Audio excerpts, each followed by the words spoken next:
मसीह यस्सु के कादिर जलाली बाबरकत और पुरफजल नाम में आप सबको सलाम। मैं आपको रूहानी बातें यूट्यूब चैनल में वेलकम कहती हूँ और आज का हमारा टॉपिक है मौजज़ा। आज मैं आपको बताऊंगी कि मौजज़ा क्या होता है। ये एक बहुत पावरफुल मैसेज है। मौजज़े का मतलब है किसी नामुमकिन काम का मुमकिन होना, और नामुमकिन काम का मुमकिन होना वो कौन कर सकता है? वो सिर्फ और सिर्फ खुदा करता है। मौजज़ा सिर्फ खुदा कर सकता है और कोई भी कर नहीं सकता।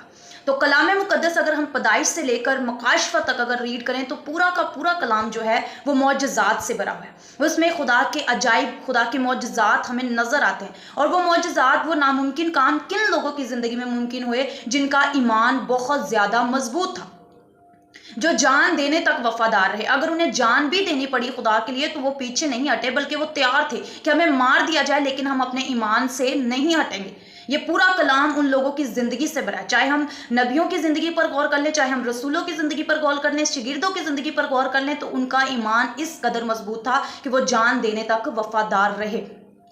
आज हम जिन लोगों की ज़िंदगी पर गौर करने जा रहे हैं उनका ईमान इस कदर मजबूत था कि हमारी सोच से बालातर ये सब बातें, हम इन बातों को सोच भी नहीं सकते। लेकिन कलाम क्या उन मौजज़ात को हमें बताता है ताकि हम उन बातों को सोचें, उन पर गौर करें। आज हम प्रस्तिश करते हैं या कलाम पढ़ते हैं तो सिर्फ हमारी ज़ुबान प्रस्तिश करती है, सिर्फ हमारी ज़ुबान हम कलाम को पढ़ती है। अगर हम खुदा की कोई तारीफ़, कोई मौजज़ा बयान भी करते हैं तो वो सिर्फ हमारी ज़ुबान तक होता है। हम अपने दिल से कभी किसी बात को नहीं सोचते। एक दिन अगर आप प्रस्तिश करते हैं तो पूरे दिल, पूरी जान, पूरी अकल और पूरी ताकत से करके देखिए, तो यकीन मानिए आपकी ज़िंदगी में भी मौजज़ात होंगे, आप भी बरकत पाएं और आप जान सकेंगे कि खुदा का कलाम, खुदा की प्रस्तिश किस कदर पावरफुल है। खुदा के कलाम को और प्रस्तिश को आज ही गौर से पढ़ना और करना शुरू करें। अगर हम दानियल की किताब को पढ़ें तो वहां पर हम तीसरे बाब में देखते हैं कि नबूकदनेस्सर बादशाह जो है उसने हुक्म जारी किया कि एक सोने की मूरत बनाई जाए और हर एक जो है वो उस मूरत को सिजदा करे, और जो उस मूरत को सिजदा नहीं करेगा उसे आग की भट्ठी में डाल दिया जाएगा। लेकिन जब ये सब लोगों ने सिजदा उस मूरत को कर दिया, लेकिन जब तीन दोस्तों की बारी आई, सदरक, मिस्क, अब्दुन्नजू की, तो जब उन्हें बोला गया कि वो उस मूरत को सिजदा करे तो उन्होंने उस मूरत को सिजदा करने से इनकार कर दिया।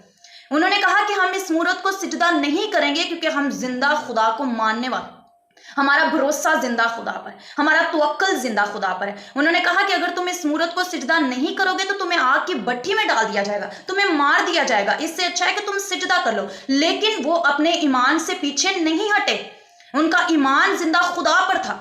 वो ये जानते थे कि हमारा खुदा जिंदा खुदा है और हम उसको छोड़कर इस मूरत को सिजदा नहीं करेंगे। वो कलाम से वाकिफ थे। फिर क्या हुआ? बादशाह ने हुक्म जारी किया कि इन्हें आग की भट्ठी में डाल दिया जाए, लेकिन वो फिर भी पीछे नहीं हटे। वो तैयार था कि भट्ठी में डाला गया तो उन्होंने देखा कि ये इनको कोई फर्क नहीं पड़ रहा, तो जो बादशाह था उसने हुक्म जारी किया कि इस आग की भट्ठी को, आग को 7 गुना बढ़ा दिया जाए ताकि ये जल जाएं, ये राख हो जाएं, क्योंकि उन्होंने मेरा हुक्म नहीं माना, इन्होंने खुदा को नहीं छोड़ा बल्कि मेरे हुक्म को तर्क कर दिया। लेकिन आज मैं आपको कलाम में से उनके ईमान की मजबूती को बताना चाहती हूँ, जो कि ईमान आज मुझे दुनिया में किसी में भी नजर नहीं आता। इस कदर मजबूत ईमान किसी में है ही नहीं, इसलिए तो किसी की जिंदगी में भी इतने बड़े मौजज़े हो ही नहीं रहे। तो आज अगर हमारी जरा सी किसी गर्म चीज को हमारा हाथ लग जाए या हमारा हाथ जल जाए या कोई चीज जल जाए तो हम तड़प उठते हैं, हमसे बर्दाश्त नहीं होती। तो सोचे जिनको आग की भट्ठी में खुदा पर ईमान रखने की वजह से डाल दिया, उनकी क्या हालत हुई होगी। लेकिन उनको कुछ भी नहीं हुआ क्योंकि वो खुदा पर ईमान रखने वाले थे। और मैंने पहले बताया कि खुदा नामुमकिन कामों को मुमकिन करने वाला खुदा है, खुदा मौजज़ात का खुदा है। जब उनको आग की भट्ठी में डाला गया और 7 गुना आग को बढ़ा दिया गया तो बादशाह ने जब गौर किया, उन लोगों के हाथ जल गए जिन्होंने आग की भट्ठी को तेज किया, आग को तेज किया, उन लोगों के हाथ जल गए। लेकिन बादशाह ने जब गौर किया कि उनके साथ एक चौथा आदमी भी मुझे नजर आ रहा है, आग में तो सिर्फ 3 लोग डाले गए, ये चौथा आदमी कहां से आ गया? और वो मेरा और आपका खुदा था। वो इस कदर जिंदा है, वो इस कदर जलाली है, वो इस कदर पावर वाला है कि जो मौजज़ात करता है वो आग को भी ठंडा कर देता है अपने लोगों के लिए, और उनका एक बाल तक ना जला, और उनके ईमान के वसीला से पूरा का पूरा मुल्क बदल गया और उन सब ने खुदा को सिजदा किया। इस कदर पावरफुल थे वो लोग ईमान में। लेकिन आज हमारा ईमान ऐसा नहीं। आज हमें बीमारी, आज हमें परेशानी, आज हमें मुश्किल का सामना करना पड़े, गुर्बत का सामना करना पड़े, तो हम खुदा को छोड़ देते हैं, हम अपने ईमान से इनकार कर देते हैं। लेकिन याद रखें, अगर आज आप खुदा का इनकार कर रहे हैं, अगर आज आप खुदा पर ईमान नहीं रखते, तो कल को जब वो भी अपने बाप के सामने और हम भी अपने उसके बाप के सामने पेश किए जाएंगे, तो वो भी हमारा इनकार कर देगा और वो कह देगा कि मैं इनको नहीं जानता। तो जिस तरह सदरक, मिस्क, अब्दनजू का, इन सब का ईमान मजबूत था, नबियों और रसूलों का ईमान मजबूत था, वो जान देने तक वफादार है, तो देखें उनके लिए आग की भट्टियों की आग भी ठंडी पड़ गई।